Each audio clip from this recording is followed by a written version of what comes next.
السلام علیکم ورحمۃ اللہ وبرکاتہ۔ بسم اللہ الرحمن الرحیم۔ الحمد للہ رب العالمین، والصلاة والسلام علی اشرف الرسل وخاتم الانبیاء والمرسلین وعلی آلہ واصحابہ اجمعین، اما بعد فأعوذ باللہ من الشیطان الرجیم، بسم اللہ الرحمن الرحیم۔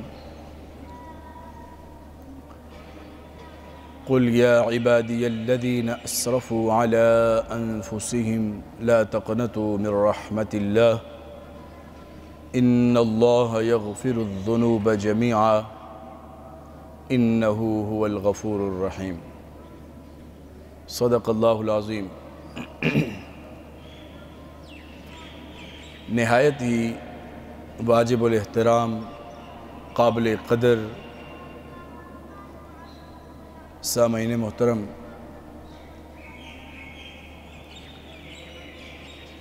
اللہ رب العزت کا بہت کرم ہوا، بہت فضل ہوا، بہت احسان ہوا کہ اس ذات والا صفات نے آپ احباب کو اپنے گھر میں بطور مہمان آنے کی توفیق نصیب فرمائی۔ اس نعمت پر اس ذات بابرکت کا جتنا بھی شکر ادا کیا جائے وہ کم ہے۔ یہ بہت اعزاز کی بات ہے، مقام شکر اور امتنان ہے کہ اتنی بڑی آبادی میں سے، لاکھوں کے اس شہر میں سے رب العزت نے اتنا کرم کیا کہ یہ چند چہروں کو اپنے گھر میں آنے کی توفیق عطا فرمائی۔ سامعین محترم، آپ احباب قابل رشک لوگ ہیں۔ دنیا کے کسی دربار کے اوپر، کسی بڑے دفتر کے باہر، کسی عہدیدار کے پاس اگر کسی بندے کا آنا جانا ہو، لوگوں میں اس کی بڑی عزت ہوتی ہے، بڑا مقام و مرتبہ ہوتا ہے، اور اس کی وجہ یہ سمجھی جاتی ہے کہ اس بندے کے فلاں صاحب سے تعلقات ہیں، ان کے گھر اس کا آنا جانا ہے۔ اپنی قسمت پہ فخر کیجئے، رب العزت کا شکر ادا کیجئے کہ دنیا کے کسی دربار پہ نہیں، دنیا کے کسی در پہ نہیں، دنیا کے کسی دفتر کے باہر نہیں، مالک قدوس، ساری کائنات کے مالک کے در پر آنے کی اللہ رب العزت نے آپ کو توفیق عطا فرمائی۔ اور اس اعتبار سے بھی مقام شکر ہے کہ کسی کے گھر میں کوئی اسی وقت جاتا ہے جب اس کے ساتھ تعلقات اچھے ہوں۔ اگر تعلقات اچھے نہ ہوں تو کوئی اپنے گھر میں آنے نہیں دیا کرتا۔ رب العزت نے یہ توفیق عطا فرمائی ہے، اس کا مطلب ہے کہ رب العزت کا خاص کرم ہوا ہے۔ سامعین محترم، رمضان المبارک کا برکتوں والا، رحمتوں والا مہینہ اپنے اختتام کی طرف رواں دواں ہے، اور چند دن اور چند راتیں اس کی باقی رہ گئی ہیں، اور اس میں پھر جتنا زیادہ ہم رب العزت کی رحمت سے اور اس کے کرم سے جتنا زیادہ استفادہ کر سکتے ہیں، وہ ہے اصل کرنے کا کام۔ اور ایک معتکف کی کیا حیثیت ہوتی ہے؟ ایک تو وہ اعتبار ہے کہ رب کا کرم ہوا اور اس نے اپنے گھر میں آنے کی توفیق عطا فرمائی۔ ایک معتکف کی طرف سے کیا نیت تھی کہ وہ کیوں آیا، کیا سوچ کر آیا؟ سامعین محترم، کسی کی کوئی بھی نیت ہو، لیکن ایک ہدف سب کا مشترک ہوا کرتا ہے۔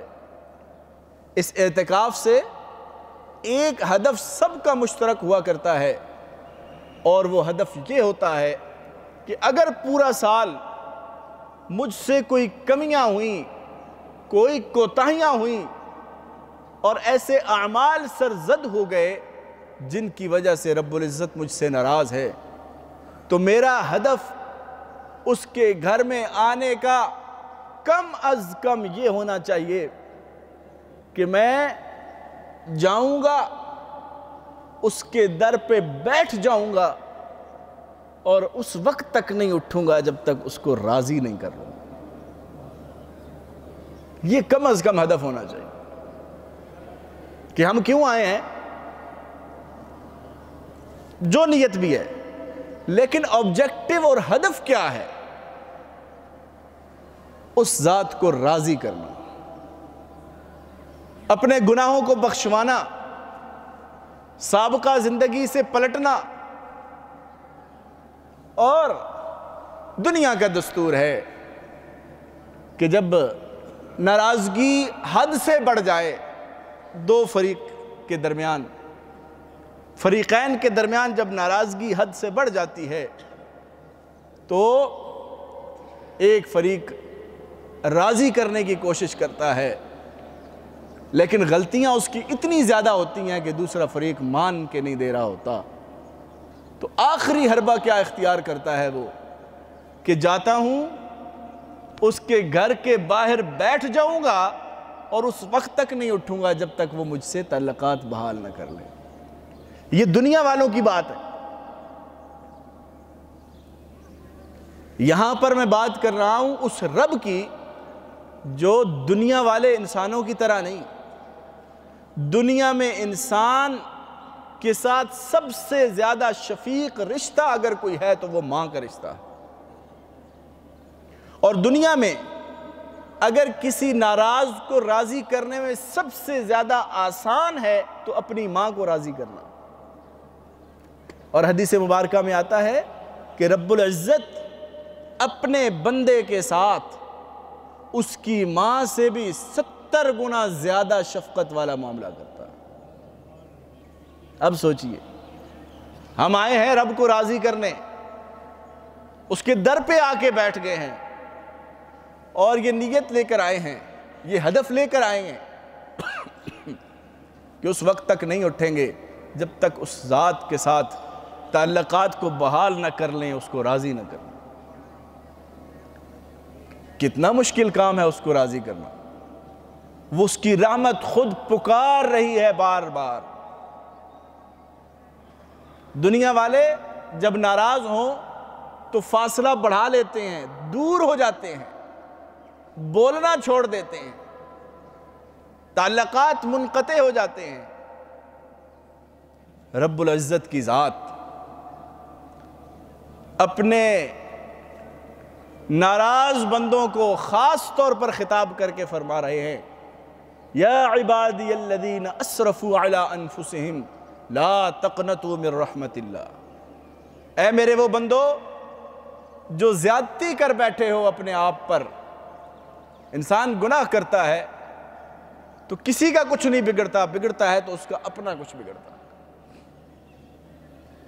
رب کا فرمان، رب کی طرف سے بلاوا، منادی، اعلان کیا ہو رہا ہے؟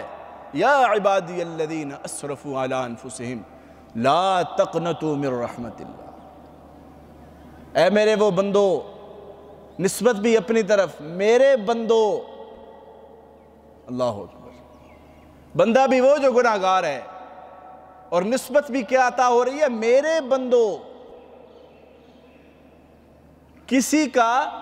کسی کے بارے میں کہہ دینا کہ وہ میرا جاننے والا ہے، اور پھر جس کے ساتھ اپنی نسبت بنا رہا ہوتا ہے انسان، اگر وہ کہہ دے کہ ہاں جی میں اس کو جانتا ہوں، تو انسان تو خوشی سے پھولا نہیں سماتا۔ اور یہاں پر رب العزت کی ذات فرما رہی ہے میرے بندو، اور بندے بھی کون سے؟ جو اپنے آپ پر زیادتی کر بیٹھے اور غلطی کر بیٹھے ہیں۔ کیا اعلان ہے؟ لا تقنطوا من رحمت اللہ، میری رحمت سے نا امید نہ ہونا، میری رحمت سے نا امید نہ ہونا۔ اور پھر یہ خیال آ سکتا ہے، یہ وسوسہ آ سکتا ہے کہ رب تو کہہ رہے ہیں کہ میری رحمت سے نا امید نہ ہونا، لیکن میرے گناہ اتنے زیادہ ہیں کہ میں نا امید نہ ہوں تو کیا کروں؟ یہ انسان کے دل میں خیال آ سکتا ہے۔ رب العزت نے آگے اس کا جواب بھی دے دیا، جتنے بھی گناہ ہیں ان اللہ یغفر الذنوب جمیعا، وہ سارے کے سارے گناہوں کو بخش دینے کے لیے تیار ہے۔ کیوں؟ کہ انہ هو الغفور الرحیم، وہ مغفرت کرنے والا اور رحم کرنے والا۔ سامعین محترم، عرض کرنے کا مقصد یہ ہے کہ آج ہمارا پہلا دن ہے اعتکاف میں، ہم آج سے اپنی نیت کو درست کر لیں کہ ہم جہاں اور مقاصد لے کر آئے ہیں، قرآن کریم کی تلاوت کریں گے، تسبیحات پڑھیں گے، درود پاک پڑھیں گے، قرآن کریم کی ترجمہ اور تفسیر پڑھیں گے، اور یہاں پر ہونے والے لیکچرز سے استفادہ کریں گے۔ ساری نیتیں بہت اچھی نیتیں ہیں، ساری نیتیں بہت اچھی نیتیں ہیں، لیکن ہدف انسان کم از کم ہدف یہ مقرر کر لے کہ میں نے ہر نماز کے بعد، ہر عمل کے بعد، میں نے اپنے رب کے سامنے اپنی سابقہ زندگی پر توبہ کرنی ہے اور معافی مانگنی۔ وہ رب جو خود کہہ رہا ہے اے ایمان والو توبوا الی اللہ توبۃ نصوحا، توبہ کرو، اللہ کی طرف پلٹو، اور ایسی توبہ کرو توبہ نصوحا، پکی توبہ کرو۔ سامعین محترم، رب العزت کو ایسے بندوں کے ساتھ کتنا پیار ہے، کتنا پیار ہے جو اس کے سامنے ہاتھ پھیلاتے ہیں اور اس سے مغفرت طلب کرتے ہیں اور توبہ کرتے ہیں۔ حدیث مبارکہ کے اندر آتا ہے، حضرت انس رضی اللہ تعالیٰ عنہ سے روایت ہے کہ رب العزت اپنے توبہ کرنے والے بندے سے اتنے خوش ہوتے ہیں کہ آگے ایک مثال بیان کی۔ پہلے مثال سمجھ لیجئے، اس کے بعد اس حدیث کا مفہوم سمجھ آئے گا۔ حدیث پاک کے الفاظ یہ ہیں کہ ایک آدمی جنگل بیابان میں ہے، اور اس کے پاس جو سواری تھی جس کے اوپر اس کا سب کچھ تھا، اس کا کھانا، اس کا پینا، اس کا زاد راہ، سب کچھ اس کے اوپر تھا۔ دوران سفر وہ سستانے کے لیے ایک طرف ہوتا ہے، اس کی سواری اس سے گم ہو جاتی۔ اب جب گم ہوتی ہے وہ تلاش کرنا شروع کرتا ہے، اور تلاش کرتے کرتے نا امید ہو جاتا ہے۔ اس نا امیدی کی کیفیت میں ایک طرف درخت کے نیچے جا کے سو جاتا ہے۔ تصور میں رکھیے کیفیت، وہ سواری جس پر سب کچھ ہے، جنگل بیابان ہے، اس بندے کے پاس اور کوئی اسباب حیات موجود نہیں ہیں۔ اس نا امیدی کی کیفیت میں یہ بندہ درخت کے نیچے لیٹتا ہے، پھر اٹھتا ہے، اچانک دیکھتا ہے کہ وہ سواری اس کے سامنے کھڑی ہوئی ہے۔ اب اس خوشی میں کہ جو بے یارو مددگار ویرانے میں جنگل بیابان میں بیٹھا تھا، اچانک اس کو اس کا سب کچھ مل جاتا ہے، تو اس خوشی کی کیفیت میں اس کے منہ سے خوشی کے جذبات کے اندر الفاظ پر اس کا قابو نہیں رہتا، اور وہ الفاظ بے قابو ہو کر اس کی زبان سے اس طرح نکلتے ہیں، کہنا تو اس کو یہ چاہیے کہ اے اللہ میں تیرا بندہ اور تو میرا رب ہے۔ حدیث کے الفاظ ہیں، وہ خوشی کے جذبات سے مغلوب ہو کر اس کے منہ سے یہ الفاظ نکل جاتے ہیں، اے اللہ تو میرا بندہ اور میں تیرا رب۔ یہ کیوں ہوا؟ اس کی خوشی کا کوئی ٹھکانہ نہیں تھا، اپنی خوشی کے جذبات سے مغلوب ہو کر اس نے یہ بات کہہ دی۔ لیکن حدیث پاک میں آپ علیہ السلام کا فرمان سنیے، آپ فرما رہے ہیں رب العزت اپنے بندے کے توبہ کرنے پر اس بندے سے بھی زیادہ خوش ہوتے ہیں۔ جتنا یہ خوش ہوا اپنی مفقود سواری کو ملنے پر، اس سے زیادہ رب العزت اپنے بندے سے خوش ہوتے ہیں۔ اندازہ لگائیے ضرورت کس کی ہے توبہ؟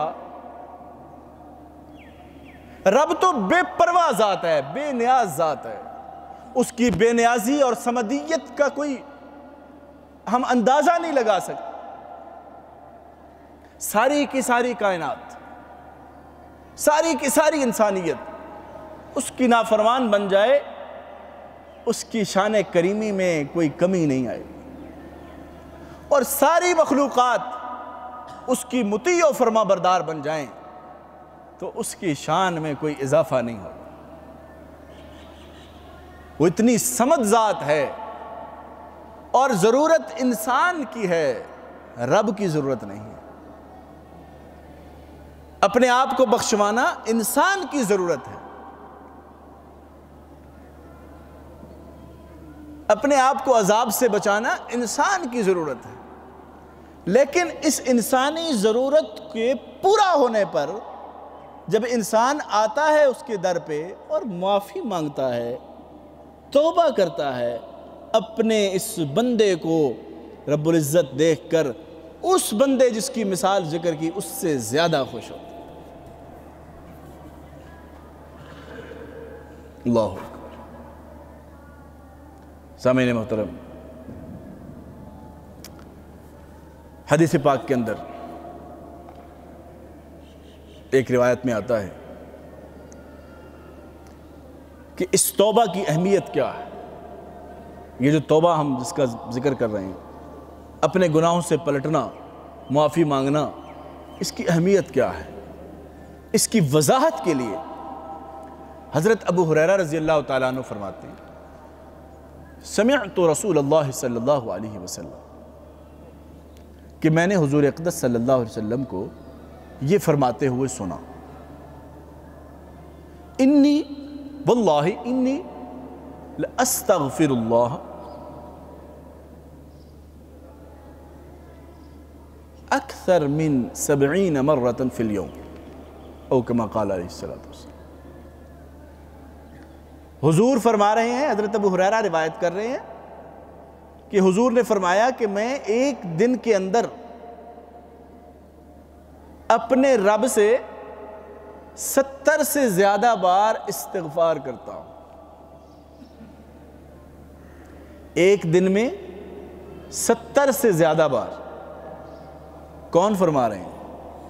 حضور اقدس صلی اللہ علیہ وسلم۔ ذرا سوچئے کیا مقام ہے، حضور کا کیا مقام ہے۔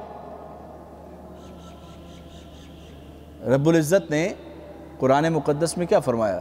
لِيَغْفِرَ لَكَ اللَّهُ مَا تَقَدَّمَ مِن ذَنبِكَ وَمَا تَأَخَّرَ۔ آپ کے تمام امور، سابقہ اور آنے والے، سب کے سب معاف، اور مقام اتنا عطا فرمایا کہ بعد از خدا بزرگ تو ہی قصہ مختصر، بس رب کے بعد انہی کا مقام۔ اور حدیث کے الفاظ ہیں کہ جنت اس وقت تک کوئی نبی بھی اس جنت میں داخل نہیں ہو گیا جب تک حضور اقدس صلی اللہ علیہ وسلم جنت میں داخل نہ ہو۔ اتنی یقین دہانی، اور اس کے باوجود آپ کا معمول کیا ہے کہ ایک دن میں 70 سے زیادہ بار استغفار کریں۔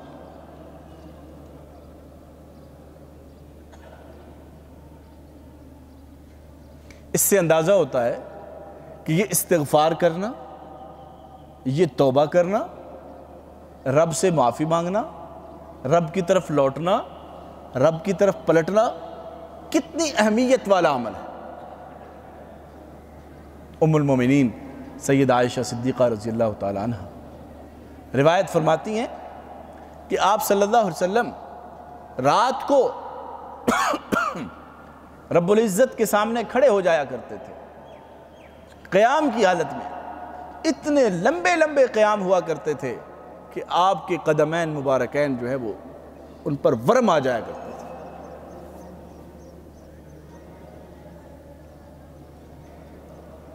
ایک دن ام المومنین فرماتی ہیں کہ میں نے عرض کیا یا رسول اللہ، آپ کو تو وہ مقام عطا ہوا، مقام محمود، آپ پھر بھی اتنا اپنے آپ کو تھکا رہے ہیں۔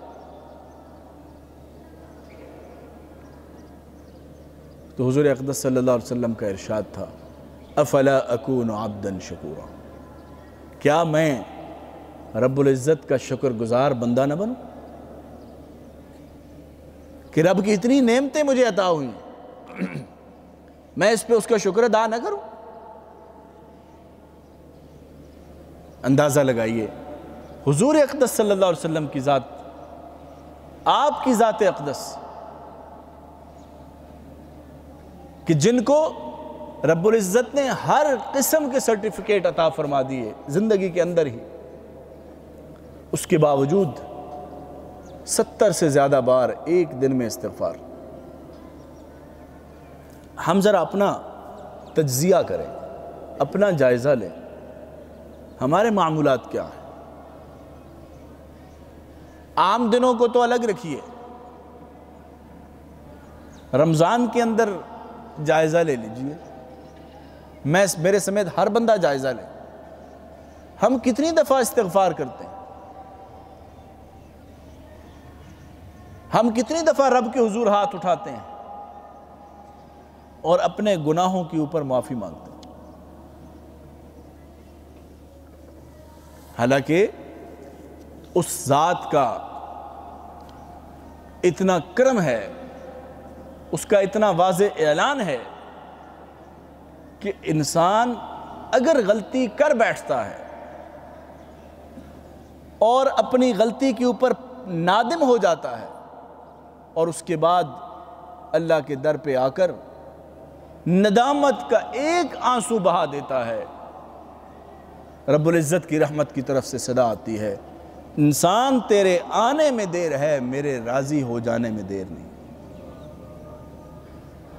رب العزت کو 2 قطرے بہت پسند ہیں، ایک وہ قطرہ جو اس کی راہ میں جہاد کرتے ہوئے کسی مجاہد کے جسم سے خون کا قطرہ گرتا ہے، اس کا تو کوئی مقابلہ ہی نہیں، اور دوسرا کہ اس کا کوئی بندہ، گناہگار بندہ، اس کے سامنے آ کر توبہ اور استغفار کرتے ہوئے ندامت کے ساتھ اپنی آنکھ سے جو آنسو بہاتا ہے، یہ رب العزت کو بہت پسند ہے۔ اپنے بندے کی طرف سے رب کو جو چیز پسند ہے وہ یہی عاجزی پسند ہے، یہی انابت پسند ہے، یہی رجوع پسند ہے کہ کسی طرح یہ پلٹ آئے، اس کی آخرت بن جائے۔ دنیا میں انسان کے والدین اور اس کے اساتذہ اور اس کے سرپرست اس کے بارے میں فکر مند ہوتے ہیں کہ کسی طرح یہ پڑھ لکھ جائے، اس کا مستقبل بن جائے. ہوتا ہے نا یہ گھروں میں، ہر والد، ہر والدہ، ہر بڑا اپنے چھوٹے بھائی بہن عزیز کے لیے اسی بات کے بارے میں فکر مند ہوتا ہے، کسی طریقے سے یہ محنت کرے اور اس کا مستقبل سنور جائے. یہ والدین، یہ اساتذہ، یہ بڑے، یہ سرپرست، ان کی سوچ اس دنیا کی ظاہری زندگی کی حد تک محدود ہے. وہ جو 70 ماہوں سے زیادہ شفیق رب ہے، اس کی حکمتیں بڑی وسیع ہیں. اس کی اپنے بندے سے مطالبہ یہی ہے کہ کسی طریقے سے یہ اس کی طرف آ جائے تاکہ اس کی اخروی زندگی سنور جائے، اس کی آخرت سنور جائے. اس کو یہ پسند نہیں ہے اپنے بندے کو تکلیف میں ڈالنا اور عذاب میں ڈالنا. اس کو پسند یہی ہے کہ اس کا بندہ اس کی بنائی ہوئی جنت کے اندر پہنچ جائے. یہ جو آیات ہیں قرآن کریم کی، جن کے اندر اخروی عذاب اور جہنم کے متعلق آیات ہیں، اخروی عذاب کا جن میں ذکر ہے، اس سے بھی مقصد یہی ہے کہ انسان اگر ویسے نہیں آ رہا تو کم از کم ان چیزوں کو پڑھ کر کسی نہ کسی طرح سے ان سے ڈر کے ہی آ جائے، لیکن آ جائے اللہ کے در پر. اور جب آ جاتا ہے انسان اور کر لیتا ہے توبہ، پھر رب العزت کی ذات وہ ذات ہے کہ جو اس کو اس کی پچھلی زندگی کا تانا بھی نہیں دیتی. دنیا والوں کو منانا بڑا اوکھا ہے، بڑا مشکل ہے. منانے جائیں گے پہلے باتیں سننا پڑیں گی، پچھلی ساری زندگی کے متعلق تانا ہے، گلے شکوے. لیکن اس در پہ جو آئے گا وہ رب العزت کی رحمت کو اپنی طرف اپنے سے زیادہ متوجہ پائے. حدیث پاک میں آتا ہے کہ بندہ اگر ایک بالشت بڑھتا ہے، 1 انچ آگے بڑھتا ہے، رب العزت اس کی طرف 1 بالشت بڑھتے ہیں. اور اگر کوئی بندہ رب العزت کی طرف چل کے آتا ہے، رب العزت کی رحمت اس کی طرف دوڑ کے اس کا استقبال کرتی ہے. اور تانا دینا تو دور کی بات ہے، پچھلی زندگی کے اوپر تانا دینا تو دور کی بات ہے. حدیث پاک میں آتا ہے التائب من الذنب کمن لا ذنب لہ، اپنے گناہوں سے توبہ کرنے والا ایسا ہی ہے گویا اس کا کوئی گناہ تھا ہی نہیں. رب العزت سب مٹا دیتا. شرط کیا ہے؟ خلوص دل کے ساتھ اس کے در پہ آنا ہے، ہاتھوں کو اٹھانا، توبہ کرنی، استغفار کرنا اور عرض گزار ہونا ہے کہ اے اللہ جو گزر گئی زندگی گزر گئی،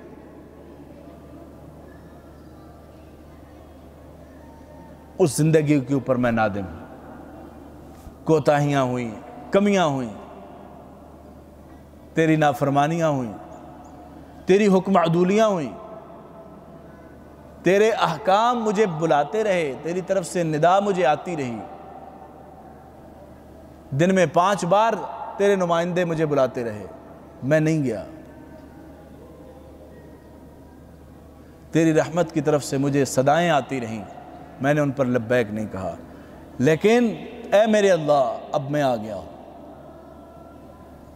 اور یاد رکھیے اتنی بڑی سعادت ہے، اتنی بڑی سعادت ہے، اتنی بڑی سعادت ہے کہ رب العزت نے یہ موقع ہمیں دیا ہوا ہے اس زندگی کے اندر. ابھی سانس چل رہی ہے کہ ہم آ گئے ہیں اس کے در پہ.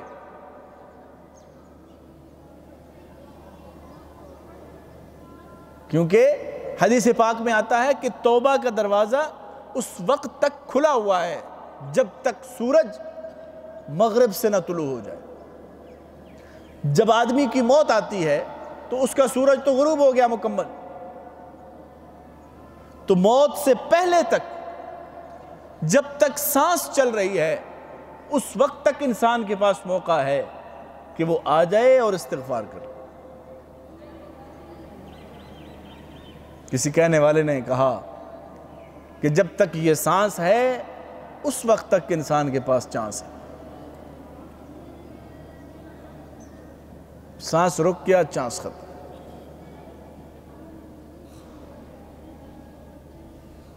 ایک بزرگ کا مقولہ مشہور ہے کہ جب آدمی فوت ہوتا ہے اس کو قبر میں رکھا جاتا ہے، اور اس وقت اس کے سامنے جب وہ کیفیت آتی ہے، اب وہ خواہش کا اظہار کرتا ہے کہ رب ارجعون، اے اللہ مجھے لوٹا دیجئے واپس،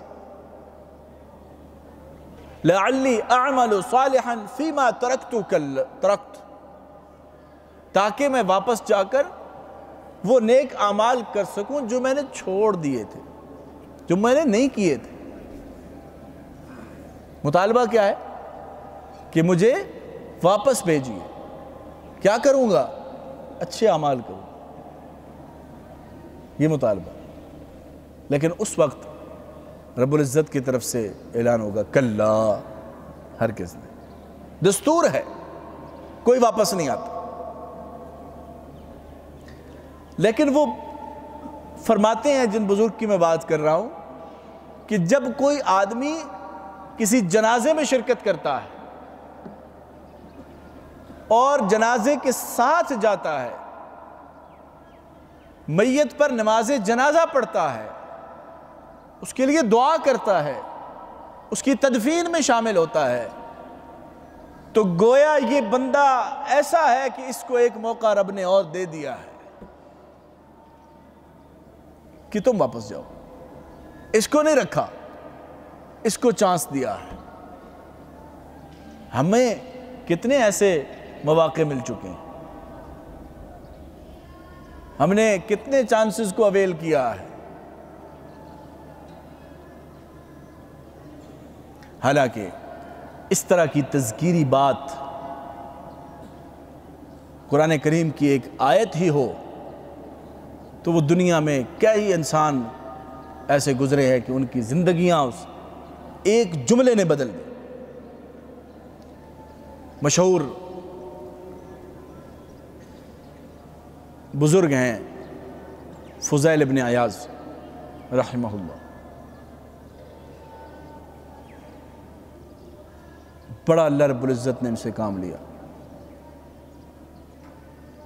لیکن ان کی جو ابتدائی زندگی تھی وہ بڑی عجیب تھی۔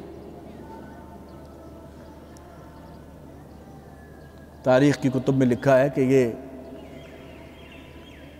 لوگوں کا مال ہتھیاتے تھے زبردستی، جس طرح وہ ڈکیتی ہوتی ہے اس طرح کے کاموں میں ملوث۔ ایک دن ایک گھر میں اسی نیت سے گیا،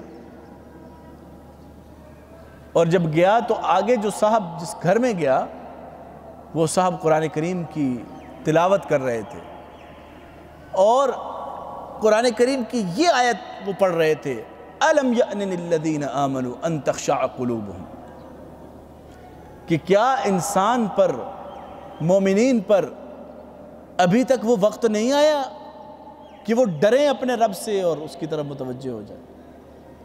اس آیت کا سننا تھا کہ زندگی کی کایا پلٹ گئی، اور اس کے بعد تدریجاً تدریجاً کرتے کرتے اللہ کا ولی بن گئے۔ ایک بات اثر کر گئی۔ سامعین محترم، آج ہمارے سامنے کیا ہے؟ ہم اتنے بہترین موقع ہمیں رب العزت نے عطا فرمایا ہے کہ ہمارے اس وقت اگلے 9-10 دنوں کے لیے ہمارے کندھوں پہ کوئی ذمہ داری نہیں ہے.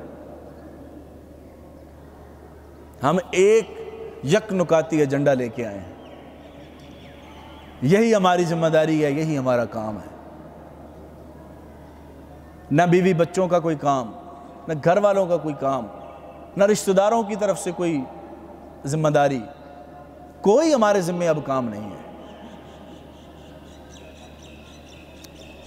تو ذہن میں رکھیے کہ ہم اپنے اعتکاف کا ہدف اسی بات کو رکھیں کہ کم از کم ہم نے کیا کرنا ہے کہ جب اس اعتکاف سے اٹھیں تو اپنے رب کو منا کے جانا ہے, راضی کر کے جانا ہے. اپنی سابقہ زندگی کے اوپر ندامت کے ساتھ آنسو بہانے ہیں, رب کے حضور رونا ہے, گڑ گڑانا ہے. اس کو یہ ادائیں پسند آئیں گی, وہ ہمیں معاف کر دے گا اور ہم ایک نئی زندگی شروع کریں گے یہاں سے نکل کر. اللہ رب العزت کی طرف سے اتنی نعمتیں اس وقت ہمیں عطا ہوئیں, اس کی گھر کا اس کی سکونت ہمیں عطا ہوئی, فراغت ہمیں عطا ہوئی, صحت ہمیں عطا ہوئی. یہ ساری نعمتیں رب العزت کی طرف سے ہمیں عطا ہوئیں اس وقت. اور ہمارے ذمے کیا کام ہے؟